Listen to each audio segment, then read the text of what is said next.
네, 반갑습니다. 사실 기조 강연이고 또 데이터 저널즘에서 제가 기조 강연을 하러 왔다라는 것은 너무 좀 큰 거창한 얘기인 것 같고요. 배우러 왔습니다. 세상이 하루 다르게 변하고 있고 그 과정 속에서 데이터 저널즘은 어떤 고민을 하고 있는지 또 제가 생각하는 고민이 여러분들하고의 고민과 맞는 건지 이런 어떤 그런 어떤 기회를 좀 갖고자 해서 오늘 참석하게 됐습니다. 사실 여러분 이 강연을 듣고 있는 대다수의 데이터 저널즘을 하고 있는 전문가들 입장에서 보면 저는 옛날 사람입니다. 아주 오래전에 데이터 저널즘 쪽을 해왔고 그리고 지금은 한 10년째 데이터 저널즘 쪽에서 멀리 떨어져 있는 사람입니다. 다만 제가 아주 초창기에 데이터 저널즘에 대한 어떤 여러 가지 시도를 좀 했었고 또 그 시도가 지금 한 10여 년 동안 했었던 것 같습니다. 그것이 과거의 발자취 같은 어떤 그런 느낌이라고 할까요? 그래서 오늘 강연 제목도 데이터 저널즘의 계보라는 표현을 쓰게 됐습니다. 그리고 지금은 언론사의 경영인으로서 데이터 저널즘을 어떻게 이제는 저널리스트가 아닌 CEO 입장에서 경영자 입장에서 데이터 저널즘을 어떻게 수용할지 그걸 고민하고 있습니다. 제 얘기를 간략하게 시작해 보겠습니다. 1990년대에는 저희가 CAR이라는 표현을 썼습니다. 데이터 저널즘이라는 표현은 잘 안 썼죠. 컴퓨터를 이용한 보도, 그러니까 컴퓨터를 도구로 한 보도, 이런 말로 해서 CAR이라는 표현을 썼습니다. 그 후에 2000년대에 들어서 이제 데이터 저널리즘이라는 말이 정착되기 시작을 했고 또 그 후에는 알고리즘, 로봇 저널리즘 이런 말을 쓰고 있는 것 같습니다. 다만 알고리즘, 로봇 저널리즘도 어찌 보면 데이터 저널리즘의 한 분야로 생각한다면 그냥 통칭해서 데이터 저널리즘으로 쓰는 게 맞는 것 같습니다. 2021년 지금입니다. 지금 저는 데이터 저널리즘을 어떻게 쓰고 있느냐. 사실 저한테 굉장히 많이 사용하고 있는, 제일 많이 사용하고 있는 데이터 저널리즘의 툴은 언론진흥재단이 만들어놓은 빅카인즈입니다. 빅카인즈를 그러면 저는 어떻게 쓰고 있느냐. 최근에 제가 대표되기 바로 직전에 특별 기획 프로그램을 만들어서 이제 진행을 좀 부탁받아서 한 게 있습니다. 그게 스페셜 탐사, 예를 들면 코로나19가 바꾼 세상을 가다 이런 거여서 3부작 그 다큐를 만들었는데 이런 다큐를 만들 때 기획을 하는데 또는 제가 컬럼을 쓸 때 어떤 의뢰가 들어와서 컬럼을 쓸 때 반드시 언론진흥재단의 빅카인즈에 넣어서 그냥 기사만 보는 것이 아니고요. 여러 가지를 봅니다. 여러 가지를. 예를 들자면은 이 기획을 할 때 C19가 바꾼 세상을 간다. 이런 기획을 한다고 했을 때 언론진흥재단에 들어가서 이렇게 빅카인즈에다가 예를 들면 뉴노멀, 포스트 코로나 이런 어떤 그 키워드를 치게 됩니다. 자, 제가 쳤던 것은 뉴노멀이죠. 그러니까 코로나19 세상이 코로나19가 바꾼 세상을 가다니까 뉴노멀과 관련된 기사들이 어떻게 나오고 어떻게 분포되어 있고 어떤 구조를 갖고 있는지 이걸 아주 직관적으로 쉽게 파악할 수 있는 툴로서 빅카인즈를 쓰고 있는 겁니다. 이렇게 빅카인즈에다가 뉴노멀이라는 제목을 넣는 거죠. 그래서 1990년서부터 현재까지 현재라는 것은 과거의 현재겠지만 현재까지의 그 기사를 패턴을 보고요. 672건이 검색이 됐다고 하면 이 기사 뉴노멀이라는 기사가 90년서부터 2020년까지 어떤 식으로 등장을 했는지 일단은 어떤 양으로 등장을 했는지 일단은 키워드 트렌드를 분석합니다. 이것도 빅카인즈에 들어가 있는 어떤 그런 툴이죠. 그래서 키워드 트렌드를 봐서 2010년도쯤에 1월쯤에 국내 언론에 뉴노멀이란 말이 등장했구나. 그리고 갑자기 2013년 9월에 뉴노멀이란 말이 굉장히 튀어오르는데 그건 왜 그럴까? 월스트리트 저널에서 뉴노멀을 지적하면서 그때 2013년 9월에 이 단어가 취소게 됩니다. 그리고 2020년 들어서 잠잠했다가 다시 취소게 되죠. 이건 당연히 코로나19의 영향으로 코로나19가 단순한 일시적인 어떤 그 팬데믹이 아니고 구조적인 어떤 문제를 줄 수 있다. 구조적인 어떤 이 세상을 바꾸는 어떤 틀을 바꾸는 어떤 그런 계기가 될 수 있다. 라고 보기 시작한 게 2000년 4월이었습니다. 그때 굉장히 많이 취소게 되죠. 그래서 그때부터 뉴노멀이라는 것은 본격적으로 쓰이기 시작했고 그리고 심각하게 받아들이기 시작했구나. 이렇게 이제 볼 수 있는 거죠. 그리고 그 다음에는 키워드 관계도 이것도 역시 비카인즈에서 그냥 등록만 하면 로그인만 하면 볼 수 있는 겁니다. 그래서 검색을 하고 나온 부분이 뉴노멀이죠. 그래서 뉴노멀을 중심으로 한 어떤 단어들이 포진되어 있는지 뉴노멀, 코로나19 또 예를 들면 스마트, 라이프 사이클, 시스템, 대통령, 글로벌, 4차 산업혁명. 그러니까 뉴노멀을 둘러싸고 언론이 보고 있는 여러 가지 짚고 있는 것들이 이런 거구나. 코로나19하고 코로나를 제외하고는 스마트, 라이프, 시스템, 대통령, 글로벌, 4차 산업혁명 같은 것들을 찾아봐야 되겠구나. 그걸 짚어서 컬럼을 쓰는 데나 제작에 활용을 해야 되겠구나. 이렇게 판단할 수 있었습니다. 자, 이렇게 비카인즈라는 것은 지금 현재 저한테는 제가 아주 심도 있는 어떤 데이터 저널리즘을 기사에다 집어넣고 그런 작업을 하는 이 지인은 아니고 관리자나 경영자 쪽에서 보면 기획을 할 때 이럴 때 일상적으로 저희가 데이터 저널리즘을 쓰고 있는 거고 그거의 어떤 툴로서 언론진흥재단의 비카인즈를 저는 활용하고 있는 겁니다. 외고가 들어왔을 때도 마찬가지고요. 자, 지금은 시간을 갖다가 좀 돌려서 2021년이 아닌 1999년으로 들어가겠습니다. 지금부터 나오는 어떤 그 사례들은 제가 초기에 데이터 저널리즘에 관심을 갖기 시작하면서 제가 직접 쓰거나 활용하거나 분석한 기사 내용들입니다. 1999년 이때만 해도 카라는 말이 주로 많이 쓰였습니다. 카라는 거는 컴퓨터를 이용한 보도였죠. 예를 들면 제가 1999년도에 랑공 리포트를 쓸 때였습니다.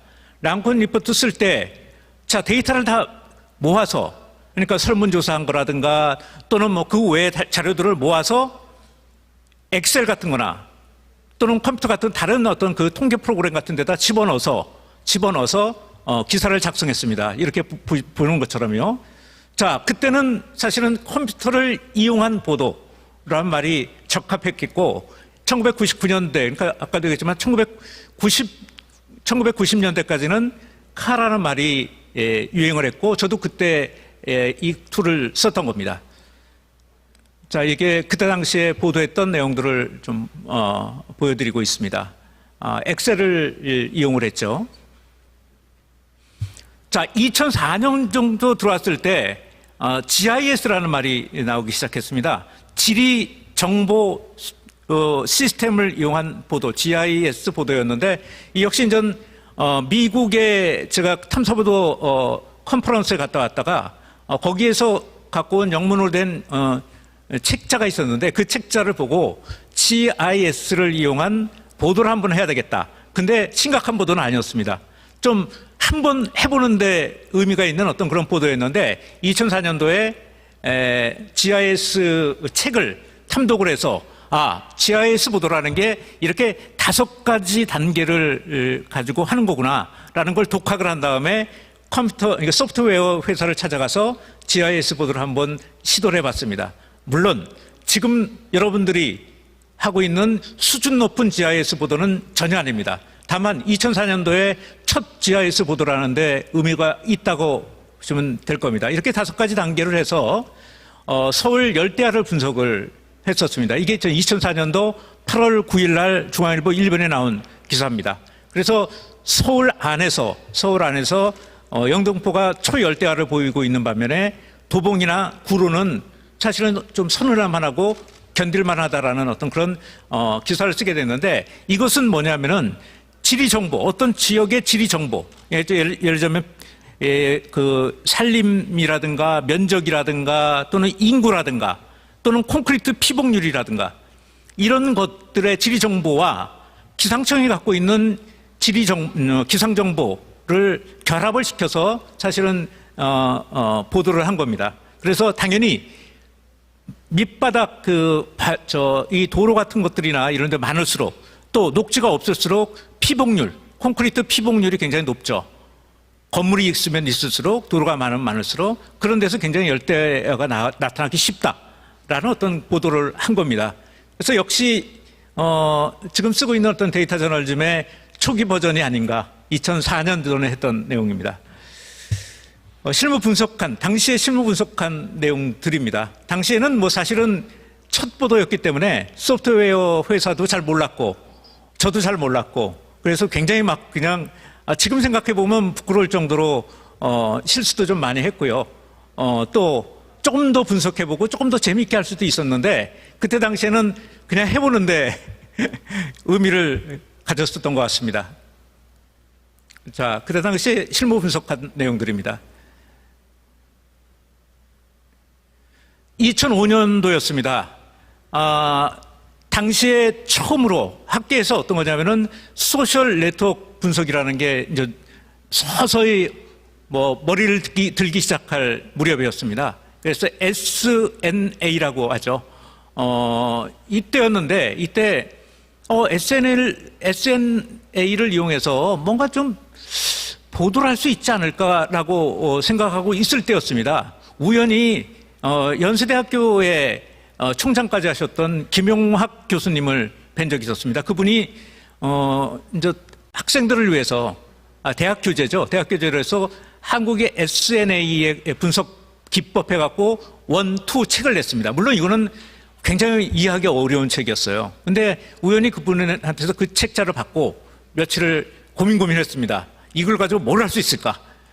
뭔가 소셜 네트워크 분석을 한번 해볼 수 있는 거 아닌가?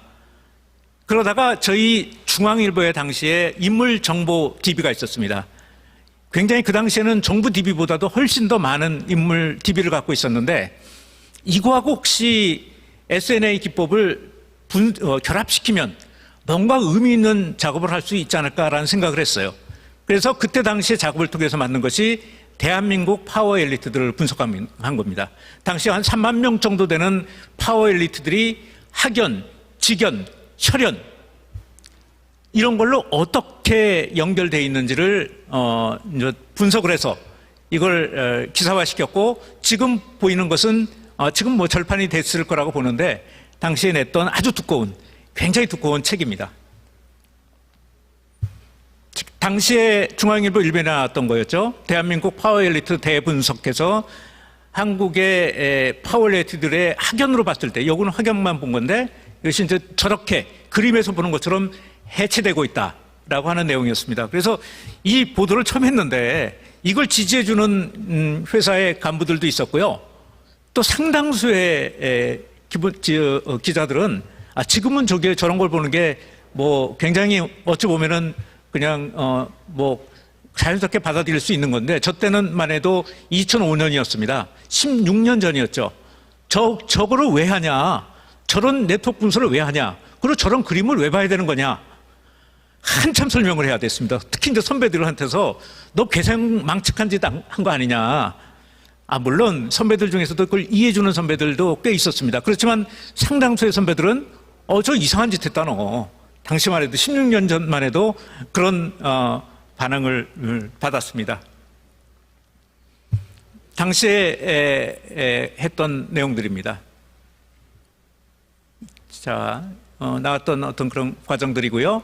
2008년 정도 됐을 때 드디어 제가 약간 그때 가장 호기심이 절정이 일었을 때였고, 데이터 저널즘에 대한 욕구가 가장 셌던 시절이었습니다. 그래서 아예 남한테 맡길 게 아니고 내가 조그만 걸 하나를 배워서 분석 툴을 배워서 한번 내가 조그만 거라도 내가 처음부터 끝까지 다 해보자. 분석을. 그러니까 전문가들한테 맡기는 게 아니고 실제로 내가 독학을 해서 해보자 해서 유시넷이라는 어떤 아주 기초적인 데이터 분석을 할 수 있는 툴이 있었는데 무료 한 달인가 두 달인가는 무료로 배포가 돼 있었습니다. 그래서 그거를 이제 물어보고 교수님들한테 물어보고 독학하고 그래서 유시넷을 한번 가지고 실제로 한번 데이터 분석을 직접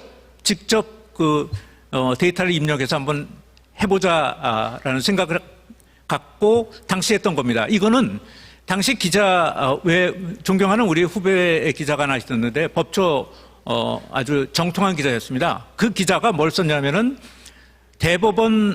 대법관들의 판결 성향 분석이라는 것을 내보냈는데 그 기사를 갖다 썼고 데이터도 확보를 했습니다. 그래서 제가 당시에 데스크였습니다. 그 기자에.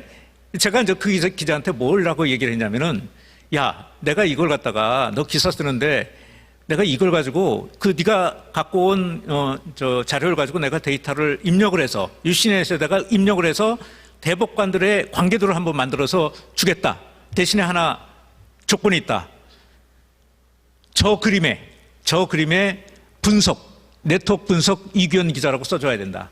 그래서 저 기사를 보면은 하단에 조그맣게 네트워크 분석 이규현 기자로 써 있습니다. 당시에는 제가 이제 데스크를 하고 있을 때였는데 재미로 집에 가서 이제 그 기자가 갖고 온 걸 가지고 저렇게 네트워크 대법관 성향 분석이라는 걸 한번 해본 적이 있었습니다. 그래서 당시에 자료들이었고요. 자, 2013년 정도 되니까 스마트 시대가 열렸습니다. 그래서 카라는 말 대신에 이제 SAR이라는 말, 스마트폰을 이용한 CIL이 아니라 SAR이라는 말까지 등장을 했죠. 근데 이 말은 그렇게 많이 쓰이진 않았습니다. 이제 CAR에 대한 어떤 패러디라고 볼 수 있었을 텐데, 다만 데이터 저널리즘의 스마트폰 시대를 맞아서 대단한 질적 변화가 일어나는 초입이라고 할까요? 그때 등장한 말이라고 할 수 있습니다. 2020년이었습니다. 스포트라이트에서 한번 인공지능 가지고 특집을 한 적이 있었습니다. 당시에 서울대의 알고리즘 쪽 전문으로 하시는 데이터 분석팀하고 야구 경기 쓰기 실험을 해봤습니다. 이제 저는 야구 경기를 보고 이제 그냥 써본 거고요. 1200자 야구 경기의 결과를 한번 써봤습니다. 그래서 저는 35분 정도의 1200자를 썼습니다. 사실 35분 정도의 1200자 썼으면은 괜찮게 빨리 쓴 거죠. 알고리즘은 3분이 걸렸습니다. 3분이. 그런데 제가 쓰고 나서 기사를 출고해 놓고 나니까 두 군데 철자가 틀려 있어요. 당연히 3분에 완성한 알고리즘은 철자 틀린 게 없었죠. 자, 여기서 여러 가지 생각을 하게 되는 거죠. 기자들을 아주 편히 쉬게 해줄 수 있는 거냐, 알고리즘이. 아니면 기자들을 아주 편하게 해서 퇴장시킬 수 있는 거냐. 이런 두려움과 함께 유용성과 함께 두려움 같은 것들을 이때 한번 느꼈었습니다. 지금 이게 그때 당시에 유행한 말이 로봇 저널리즘이라는 말이 유행을 했죠. 2021년 프로세스로 넘어가겠습니다. 지금 새로운 어떤 데이터 저널리즘과 관련된, 지금은 이거는 제가 취재이기보다는 경영자로서 해외 사료를 갖다가 좀 수집을 하고 있는데, 그 중에 전 눈에 띄는 것들을 좀 보여드리겠습니다. 옥스퍼드 로이터 연구소에서 전망한 게 있죠, 최근에. 그러니까 코로나19로 인해서 팬데믹이 어떤 데이터 저널리즘에 영향을 줄 것이다 라고 많이들 관측하고 있는 거고요. 소셜미디어의 증가, 또 OTT의 증가, 또 광고 의존해서 탈피해서 구독 모델 같은 것들로 가고 있는 현실, 또 4차 산업혁명의 기술의 진전, 이런 것들이 데이터 저널리즘에 영향을 주고 있다고 볼 수가 있습니다. 여기서 보면 10명 중에 9명 정도는 디지털 혁신 구축이 중요하다고 생각을 했고요. 그러니까 여기서의 조사 대상은 보신 것처럼 매니저들입니다. 뉴스룸의 매니저들. 69%, 그러니까 한 70%에 가까운 사람들은 AI, 데이터, 메타버스 등이 5년 내에 저널리즘에 가장 큰 영향을 미칠 것이라는 답을 해 주었습니다. 최근에 나왔던 가디언의 AI 사례입니다. 2020년 9월이죠. 인공지능이 쓴 오피니언 기사를 내보냈습니다. 보시는 것처럼 첫 문장이 나는 사람이 아니다. 나는 로봇이다. 생각하는 로봇이다. 내가 갖고 있는 인지 능력의 인지 용량의 0.12%만 쓰고 있다.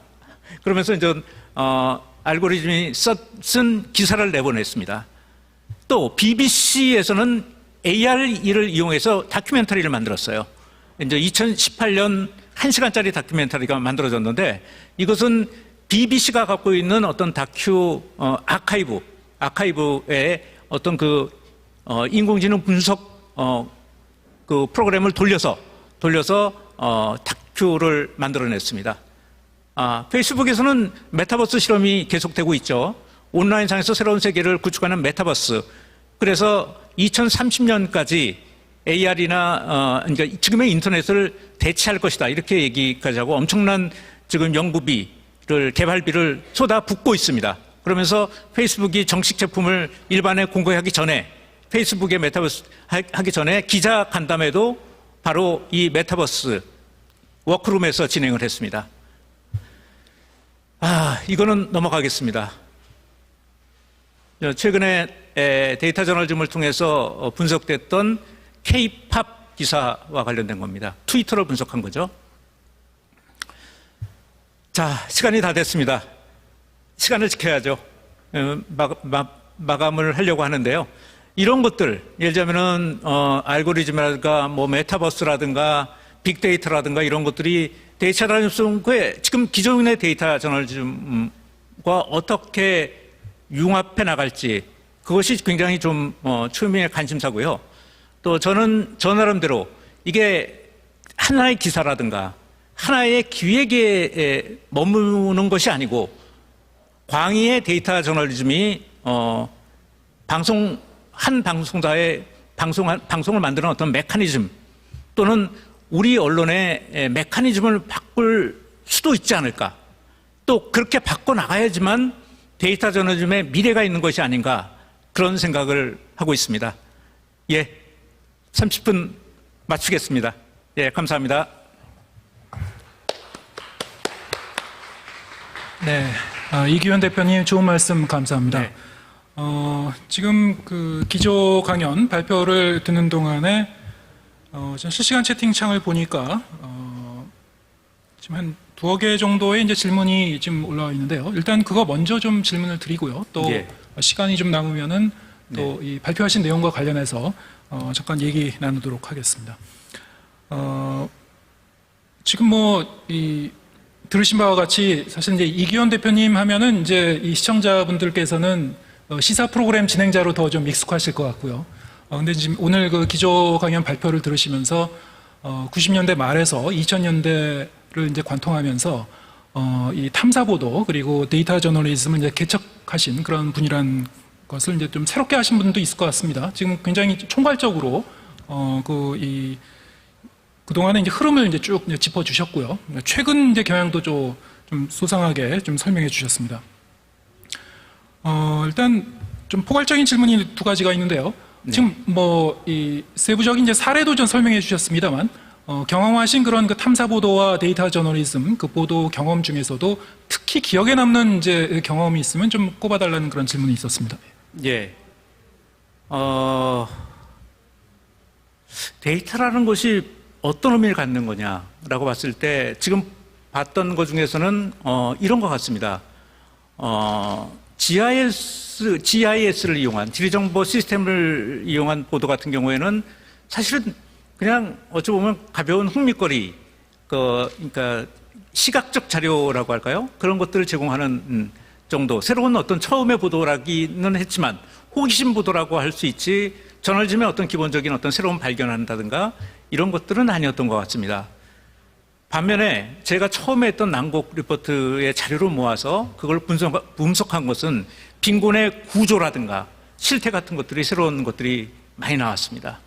그래서 사실은 본격적인 데이터 저널리즘이라고 할 수는 없지만 제일 처음에 했던 난국 보도를 저는 굉장히 중요하게 생각합니다. 그것은 빈곤이 어떻게 대물림되고 있는지, 또 빈곤의 함정이 얼마나 큰지를 그냥 뭐 간단한 엑셀 프로그램을 통해서도 그걸 발견해낼 수 있었다는 점에서 더 첫 번째, 제가 소개한 첫 번째 난국 리포트 사례를 가장 높게 평가하고 있습니다. 예, 알겠습니다.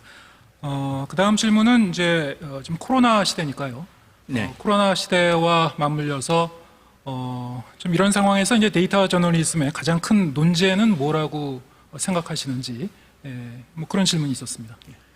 코로나 시대 봐서 이제 최근에 제가 이제 미국을 한 달 전쯤에 갔다 왔었습니다. 그래서 주로 AR, VR 좀 메타버스, 그 다음에 알고리즘 쪽 부분들을 좀 만나고 업계도 좀 들어가서 봤는데, 코로나19가 결국 이런 우리가 그냥 4차 산업혁명이 진짜 있는 거냐 없는 거냐, 4차 산업이라는 말을 놓고도 논쟁이 있었습니다.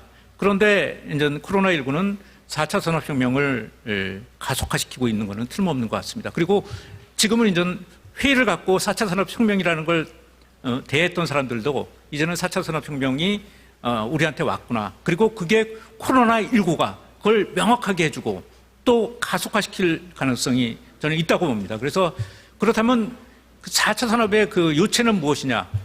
그것은 바로 데이터와 인공지능이라고 볼 수가 있는 거죠. 그러니까 어떠한 빅데이터들을 우리가 얻지 못한 어떤 데이터들을 어떤 식으로 학습시켜서 기계 언어라든가 딥러닝이라든가 이런 걸 학습시켜서 어떤 방향으로 갈지, 이런 것들이 코로나19가 만들어낸 어떤 그런 숙제가 아닐까, 또 기회가 아닐까, 이렇게 생각을 하고 있습니다. 네, 알겠습니다. 질문이 좀 계속 좀 올라오고 있는데요. 네.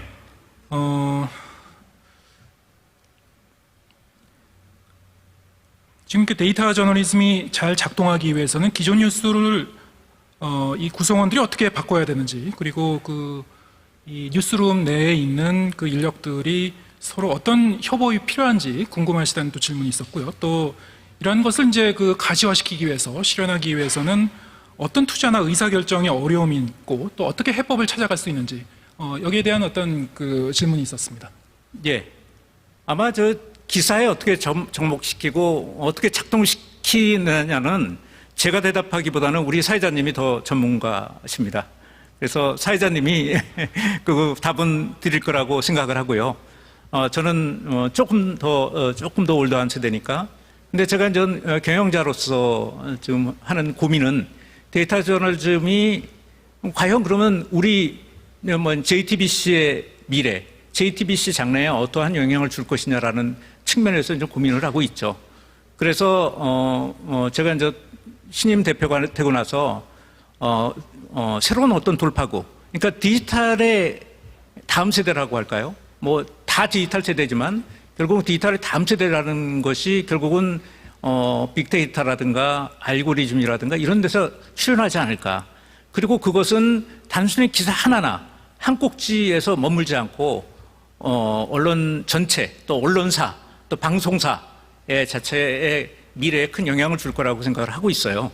그래서 그런 측면에서 어떻게 이제 새로 나타난 어떤 이런 것들을 그 전에 썼던 연장선상에서 우리가 또 계승해서 봐야 될 것도 있지만, 지금 최근에 굉장히 몇 년 사이에 진전이 됐던 빅데이터 부분이라든가 알고리즘 같은 것까지 포함해서 그것을 언론사나 또 방송사의 경영에 어떻게 접목시켜서 미래를 준비할 것이냐, 이쪽 준비를 하고 있습니다.